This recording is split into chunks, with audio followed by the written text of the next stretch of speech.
অনেক কষ্ট করে অনেকক্ষণ বসে আছেন আমাদের কিছু উদীয়মান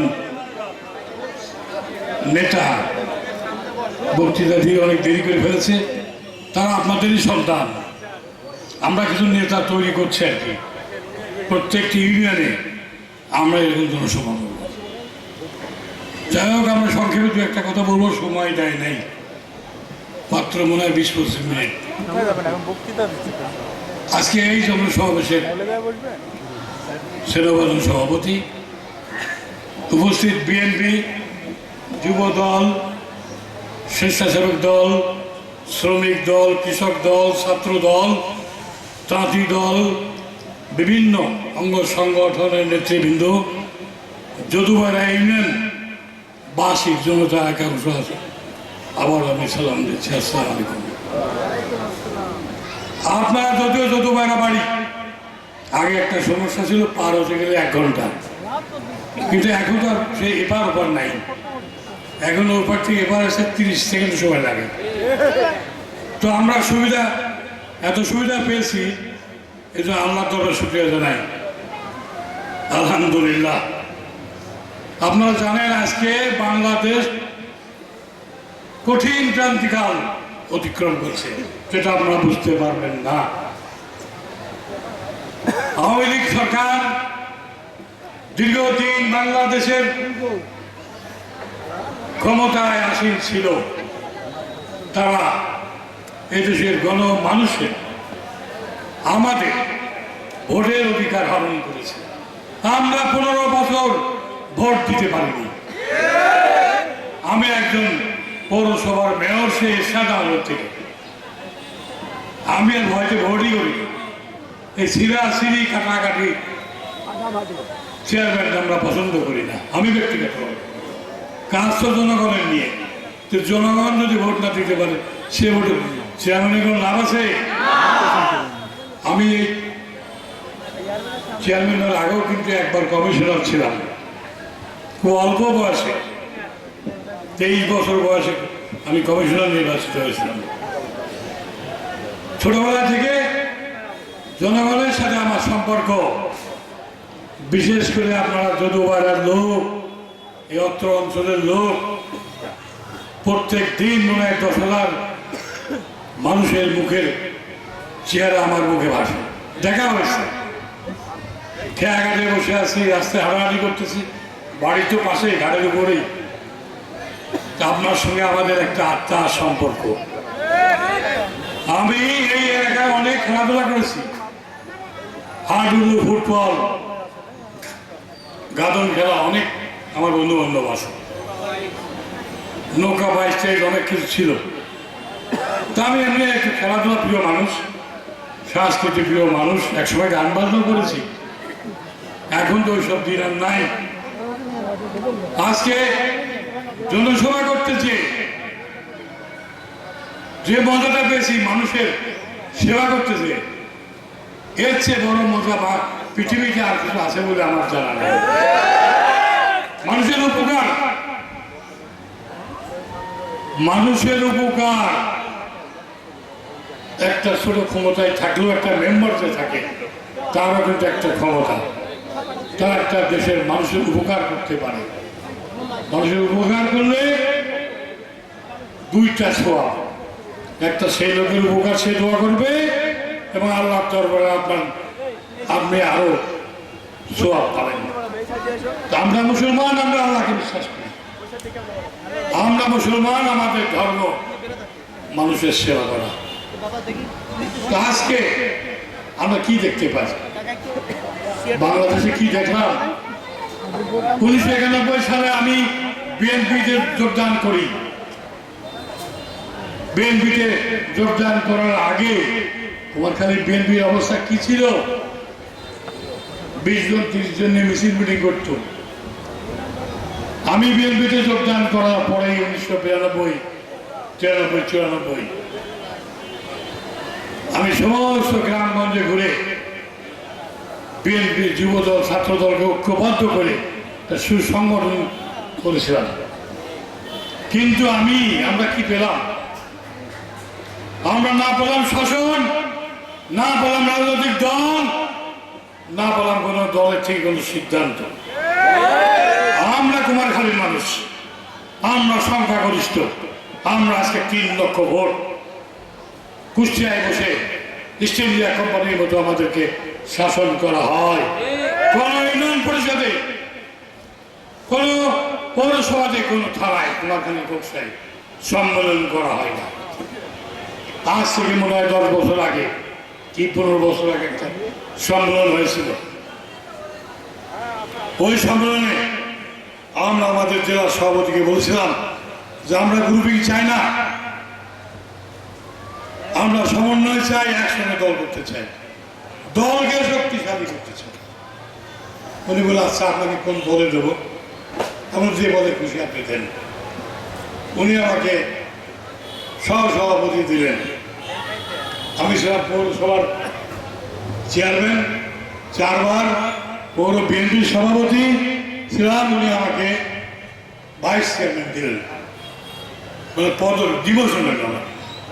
তাও আমরা কিছু বলিনি, আমরা চেয়েছি দলটাকে শক্তিশালী করতে। সন্দেহ ছিল হয়তো কোনোদিন বাংলাদেশের রাজনীতি করার সুযোগ থাকবে না আমাদের, পরবর্তীতে হলেও তাই। উনি করে দিয়ে উনি আমাদেরকে একদিন পেপারে দেখি হঠাৎ করে কোনো এক চার দোকানে বসে আমাদের কমিটি ভেঙে দিয়ে তার কাছ থেকে টাকা পয়সা নিয়ে তাদেরকে সভাপতি, সেক্রেটারি, উনি কিন্তু নেতার জন্ম দিতে পারেননি। আজকে যে লুৎফর চেয়ারম্যান এইরকম হাত ধরে নিয়ে বাড়ি বাড়ি যে বলছি ভোট লুৎফরকে দেন, কাজ আমার কাছ থেকে বুঝে নেন, তার কাছ থেকে টাকা নিয়ে উনি তাকে সভাপতি করেছেন। তারপরে শাকিল মাহমুদ উনি ল পাস করে কুমারখালী রাস্তায় ঘুরে বেড়াতেন। আমি ধরে নিয়ে আসে তার জামা জুতা কিনে তাকে কোর্টে পাঠিয়ে তার ল প্র্যাকটিস করে তার ওকালতি করেছি। উনি তাকে টাকা নিয়ে তাকে যুবদল, তারপরে সেক্রেটারি। তো ওনার এই 40 বছর দল করেন, কয়টা নেতা তৈরি করলেন, কি করলেন উনি? আমরা বিগত দিনে দেখেছেন আওয়ামী লীগের সময় এই ছোটবাড়িতে এই ইউসুফ মিয়া উনি মেহেদীর কাছ থেকে 2 বার নমিনেশন নিয়ে আসছেন। 3য়বার যে আমার কাছে ধন্যবাদ, আমাকে আপনি যদি হেল্প করেন, আমি ইলেকশন করতে চাই, আমাকে চেয়ারম্যান বানাবেন। আমি বললাম আমি তো যেটা তৈরি করি সেটাই তো চলে যাই, আপনি আবার কি করবেন? মাথায় হাতে কিনে করে অস্থির। সবার কাছে বললাম, আপনাদের এলাকার বিভিন্ন লোকজন পাঠালাম, তারা বললো আপনি যদি আসেন তো আমরা ভোট দেবো। ওই লুৎফর চেয়ারম্যানের মতো এটা কেউ টাকা দিয়ে পয়সা দিয়ে নিজের শক্তি প্রয়োগ করে তাকে আমরা চেয়ারম্যান। আমরা কি পেলাম? এসব মুনাফেককে দলে দিলে দল চলবে না। তারা দলের কথা বলে না, তারা তাদের নিজেদের পকেট ভরার জন্য ব্যস্ত। তাকে এটা কিন্তু আমার সাথে এখানে যারা আছে, একজন টিচার আছে, একজন বাটপার আছে, একজন গাছচোর আছে, জমি দখলকারী আছে, চাঁদা তোলাও কাছে বলা হয় না। ও তাহলে অবস্থা কিটা বলেন? যদি কিছুই না থাকে আমাদের সঙ্গে লোক থাকবে? আমরা বাঙালি, আমরা চাঁদা দিতে অভ্যস্ত, চাইতে পারি। কেন টাকা দেন? আমরা থানার দালালি করি না, আমরা কোনো সালিশ করে ঘুষ খাই না, আমরা উচিত কথা বলতে পারি। আমি ব্যক্তিগতভাবে যার যা বলি তার সামনে আমি কথা বলি। আমার ক্ষমতা নাই। আমার দীর্ঘদিন আজ 45 বছর রাজনীতিতে আমি কোনোদিন কোনো লোকে টেলিফোন করে থানায় ধরাই নাই। থানার কোনো দারোগা বলতে পারবে না আনসার প্রমাণিক টেলিফোন করে কোনো লোককে ধরতে বলছে, শুধু স্বার্থেই বলছে। সে আমার বিপক্ষেও আর পক্ষেও। বিপদে পড়ে আসবে, চেষ্টা করি তাকে উপকার করার জন্য। আমি একজন মুসলমান, আমি এখনো এই আওয়ামী লীগের সময়ও আমার এলাকায় 4টে মসজিদের সভাপতি, গোরস্থান ঈদগার সভাপতি। আওয়ামী লীগ লড়াতে পারে নাই, বহুবার চেষ্টা করেছে, কিন্তু চেষ্টা করেও কোনো কাজ হয় নাই। আমার বাবার করা মাদ্রাসা, যেটা কুমারখালী শহরের উপর, বাবা ও জায়গাও আমার আব্বা দান করেছে, আবার ওখানে মাদ্রাসা প্রতিষ্ঠিত করেছিল আমার বাবা। কিন্তু ওই মাদ্রাসার সভাপতি আমি হতে পারিনি।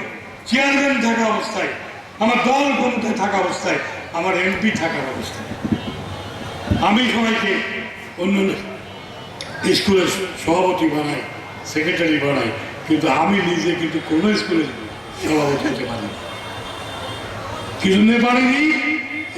এমপি সে আমাকে দিয়ে দেন। কিন্তু একজন ছিল নেতা আপনাদের এইদিকেই বাড়ি, 35টা প্রতিষ্ঠানের সভাপতি, উনি একাই।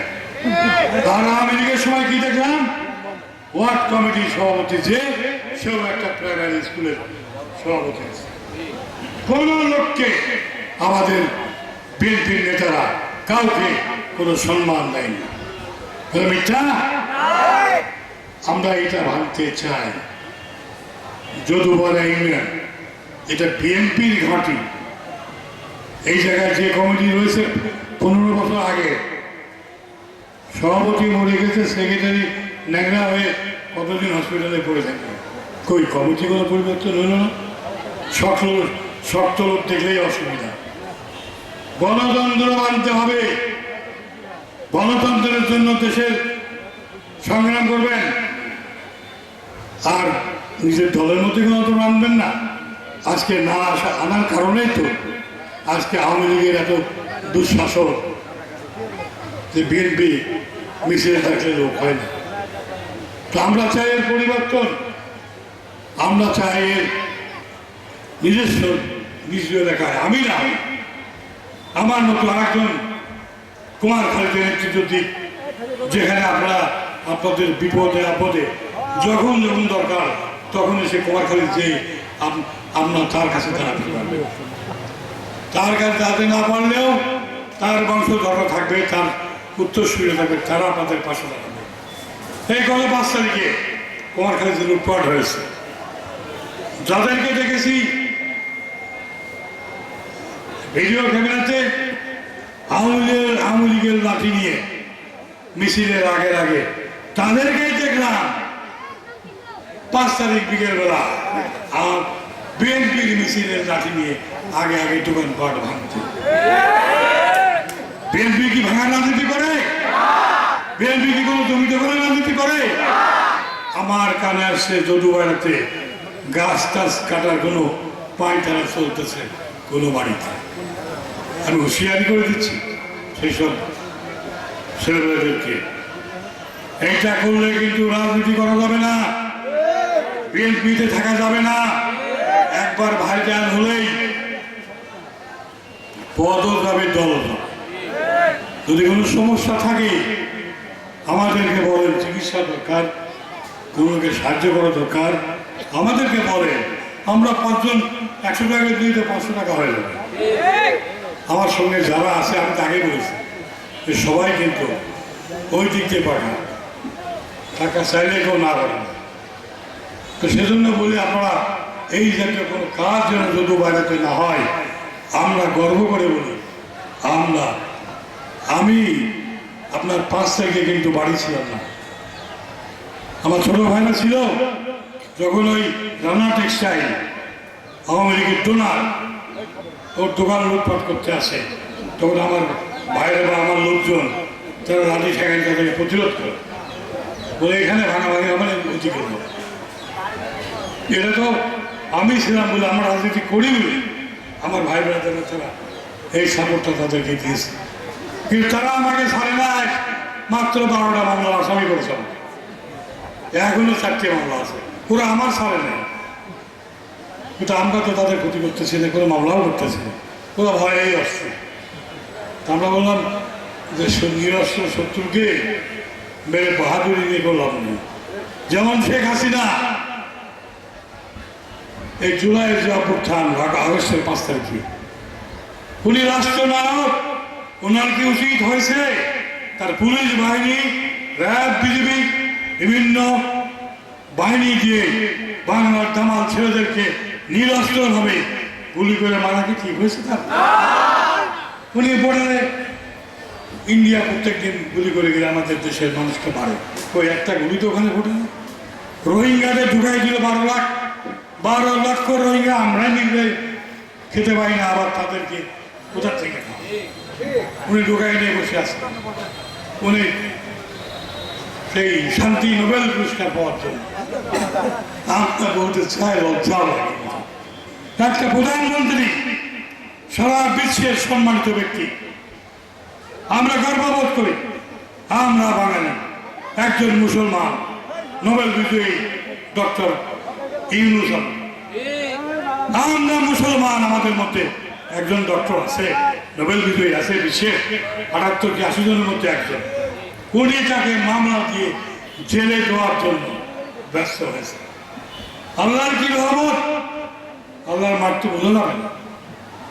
আমরা বিএনপি করি, আমরা 10-15 লাখ লোক নিয়ে ঢাকায় মিছিল করলাম, মিটিং করলাম, বসে আছি, মিটিং করতেছি, কোর্ট থেকে 4-5টা পুলিশ এসে সাউন্ড গ্রেনেড মারলে আমার মিটিং শেষ।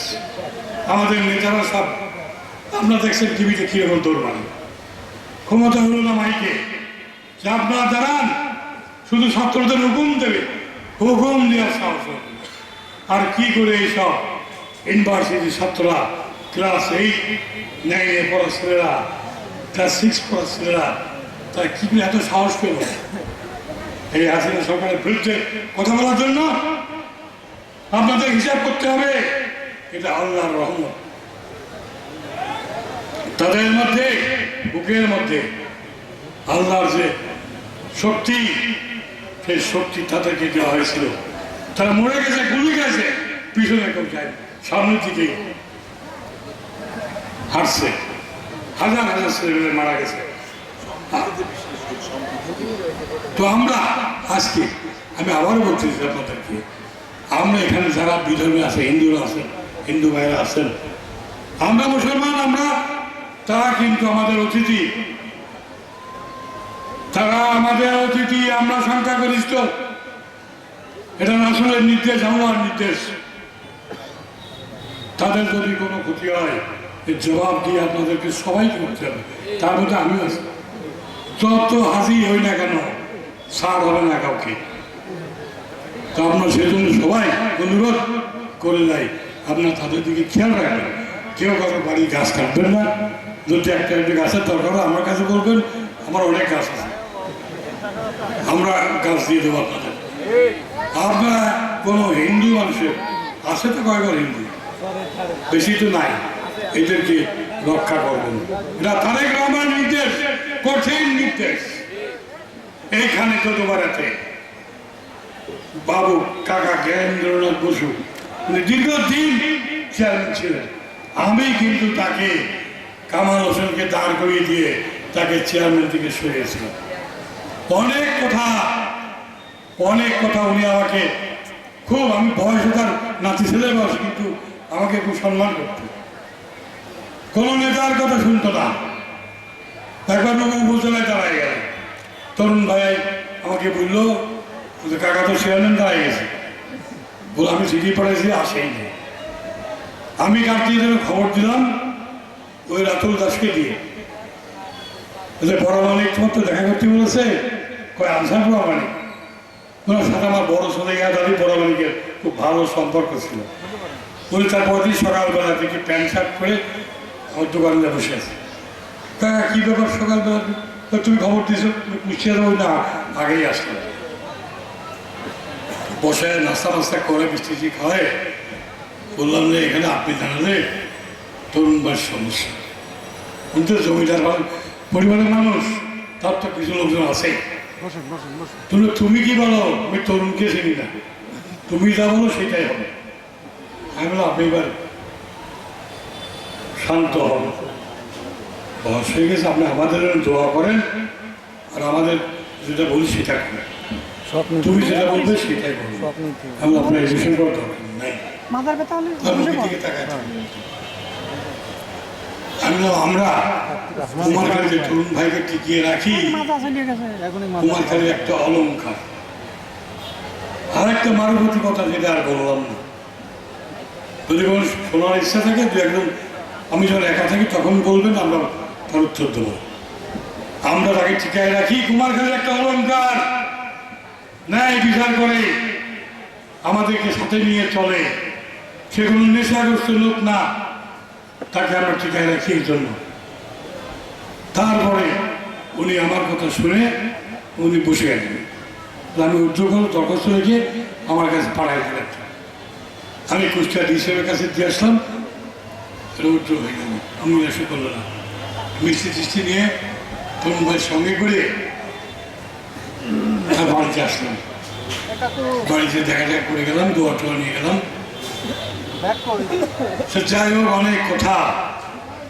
আমি 1994 সালের নির্বাচনের তৃতীয়বার তরুণ ভাইয়ের ভাই অরুণের বর্তমান মেয়র ছিল, তার সাথে নির্বাচন করে, আমার তরুণ ভাইয়ের কথাই বলি, নির্বাচন করে আমরা মেয়র নির্বাচিত হয়েছিলাম। অত্যন্ত জনপ্রিয় মানুষ। তো আল্লাহ কোথায় কোন অবস্থায় ভালোবাসে কাকে, এটা তো আমরা বলতে পারবো না। আল্লাহর খেলা নিখুঁত, কোনো ভুল নাই। তো আমরা বলতে চাই, আজকে যে খেলা খেললো শেখ হাসিনা, প্লেন থেকে পর্যন্ত গুলি করে আমাদের মানুষকে মারল কেন? নমরুদ ফেলেছিল আগুনে জাতির পিতা ইব্রাহিমকে, আর শেখ হাসিনা নিজে সরাসরি তার লোককে গুলি করলো, এবং ইয়েকে প্লেন থেকে গুলি করে বাচ্চা শিশু যারা ঘরে জানালা দিচ্ছে, বারান্দায় ঘুরে যাচ্ছে, তাদেরকেও মরতে হলো। আর বাংলাদেশের ইউনিভার্সিটির ছাত্রীরা তারা উদ্বুদ্ধ হয়ে তিতুমিরের পাশের কেল্লার মতো নিজের শরীর আগলাই দিয়ে এই দেশকে রক্ষা করে। আপনারা বুঝেছেন কত চুক্তি হয়েছে, পদ্মায় পানি নেয়, আপনাদের ব্যারেজের কি অবস্থা, একটি বার বলে কথা বলে নেই। তিস্তার ব্যারেজ হতে দিচ্ছে না, বর্ষার সময় ডুবাই মারে। এবার দেখেছেন সিলেটে মণিপুরের সমস্ত ব্যারেজ খুলে দিয়ে একবারে ওটা চিটাগাং, ত্রিপুরা এবং ওই সিলেট বিভাগ, দুইটা বিভাগ একদম পানির নিচে। আমরা বলতে চাই, সমস্ত ব্যারেজের বিরুদ্ধে পাল্টা ব্যারেজ দিতে হবে বাংলাদেশ সরকারকে। দরকার হলে আমরা আন্দোলন গড়ে তুলব। যদি নির্বাচন দেরিই হয়, এই আন্দোলন শুরু করতে পারি আমরা। পাল্টা ফারাক্কা ব্যারেজ দিতে হবে, তিস্তা ব্যারেজ দিতে হবে আমাদেরকে। আমাদের এত বড় একটা প্রজেক্ট, এত বড় একটা প্রজেক্ট, কুষ্টিয়া, ঝিনাইদহ, যশোর, লক্ষ লক্ষ মানুষ কৃষি আবাদ করে যারা খায়, তাদের সমস্ত জমিতে ধান পাট কোনো আবাদ হয় না, জমি পড়ে থাকে এক সিজন। এটা আমাদেরকে ব্যবস্থা নিতে হবে। আমরা শুধু দেখছি নির্বাচনের দিকটা এগিয়ে যাচ্ছি, দেখি কি হয়। আজকের এই সমাবেশ প্রমাণ করে আমরা বিএনপির খাঁটি সৈনিক, শহীদ প্রেসিডেন্ট জিয়াউর রহমান এমন একজন লড়াকু সৈনিক, আমাদের নেতা, যিনি না ব্যাটেল ফিল্ডে তিনি অস্ত্র ধরে যুদ্ধ করেছেন। আওয়ামী লীগের কোন নেতা আছে? আছে কোন সেক্টর কমান্ডার? আর হজের বাজারে হজ করতে গেলাম, আমি 2 বার হজ করেছি। হজ করতে গেলাম, এদিকে নিম গাছ, আমি বলি এত নিম গাছ, তোরা বলে নিম গাছ না, নিম গাছ না, জিয়া গাছ। 79 সালে মনে হয় জিয়াউর রহমান বাদশা ফয়সালের দাওয়াতে ওই দেশের কিছু নিম গাছ নিয়ে গেছে। আল্লাহর কি রহমত, ওই বাদশা ফয়সালের সাথে ওই নিম গাছ ওই আরাফাতের ময়দানে, যেখানে আল্লাহ তার কাছে দোয়া করলে কবুল হবে, সেই জায়গায় লাগাই দিয়েছে। সে গাছ এত বড়, আমার দিকে এত বড় গাছ থাকে, নিম গাছ আমাদের দিকে এত বড় না, কিন্তু বালুর উপরে, পাথরের উপরে কেমন করে সব তো মালিক তো আল্লাহ। তো সেই জন্য আমরা ওই লোকের দল করি যে লোক বাংলাদেশের খাল কেটে পানি নিয়ে এসে মেশিন দিয়ে পানি দিয়ে ইরিগেশন সমস্ত জায়গায় চালু করেছিল। চায়না থেকে হাইব্রিড ধানের বীজ নিয়ে এসে এদেশে বাড়তি ধানের ব্যবস্থা করেছিল। তা আজকে আমরা চাই আমাদের দলটাকে শক্তিশালী করবে। যে কোনো সমস্যা আছে, আমি আছি, সংশয় আছে, যত নেতা আছে এখানে প্রত্যেকে বলবেন যদি কেউ কাজ না করে, আমার মিলন কৃষ্ণের আমার একটাই সন্তান আর একটা নেই, আমরা আছি, মিলন আছে, আমার ভাইরা আছে কুমারখালী, যাকে পাবেন আপনার এলাকায় কিন্তু আত্মীয় স্বজন আছে বাসে অর্ধেক লোকই আসবেন, তো ওই তাদেরকেও বলবেন তোমার চেয়ারম্যান ভুলে গেছে, আমার এই সমস্যা এটা করে দাও, বললেন তো? ঘরে বসে থাকবেন না, আর কোন দালালের পার্লামেন্টের পয়সা খরচ করবেন না। আমাদের কাছ থেকে কাছে গেলে পয়সা লাগবে না, এক কাপ চা অন্তত খাওয়াবো। তো যাই হোক, আমার বক্তব্য দিঘাইতে করবো না। হ্যাঁ, আপনারা আমার জন্য দোয়া করবেন এবং বাড়িতে যে মা বোনদেরকে বলবেন। আমি অসুস্থ ছিলাম, খুবই অসুস্থ ছিলাম। আমি 5 তারিখে, 6 তারিখ, 7 তারিখে আমার 10টা বিয়ে নেওয়ার কথা ছিল, স্যালাইন এবং ওই অ্যান্টিবায়োটিক, কিন্তু কুমারখালী এত ফোন যে লুটপাট শুরু হয়ে গেছে, তুমি না লুটপাট বন্ধ হবে না। আমি সেই ডাক্তার কাছে জোর করে কেননা হাতে নিয়ে, আপনারা তো অনেকে দেখেছেন ছবিতে আমার হাতে ক্যানভার করা, প্রত্যেক দিন 3টা করে সেলাই দিতাম। কুমারখালীর মায়া ছাড়তে পারিনি, এক রাত্রির জন্য কোথাও যে থাকতে পারি না। আমার তো জন্মবান নদীর এপারে, আমার সেন্টার আমার সেই বারোয়ার থেকে পাথর বাড়িয়া পর্যন্ত। তো সে যাই হোক, আপনারা আমাদের মিটিংয়ে আপনাদেরকে দাওয়াত দেবো, কুমারখালীতেও দাওয়াত দেবো, অন্য প্রত্যেকটি ইউনিয়নে মিটিং করবো। আমরা আগামী ইউনিয়ন পরিষদ নির্বাচনে সুযোগ্য ক্যান্ডিডেট দেবো, যে লোকের দ্বারা আপনাদের ক্ষতি হবে না, টাকা পয়সা দেওয়া লাগবে, সময় দেওয়া লাগবে না। কমিশনার থেকে সদস্য থেকে চেয়ারম্যান পর্যন্ত আমরা আমাদের দলীয় ব্যানার থেকে নির্বাচন করা সবাইকে। তিনবারের বাংলার জমিনের প্রথম প্রধানমন্ত্রী নারী আল্লাহ তাআলা বেগম খালেদা জিয়া অসুস্থ অবস্থায় আছে। আল্লাহ রব্বুল আলামিন, আল্লাহ তাআলা তাকে আপনি দীর্ঘায়ু করে দেন। আল্লাহ সুস্থতা দান করে আল্লাহ আমাদের মাঝে ফিরিয়ে দিয়েন। আল্লাহ রব্বুল আলামিন একটি কল্যাণ রাষ্ট্র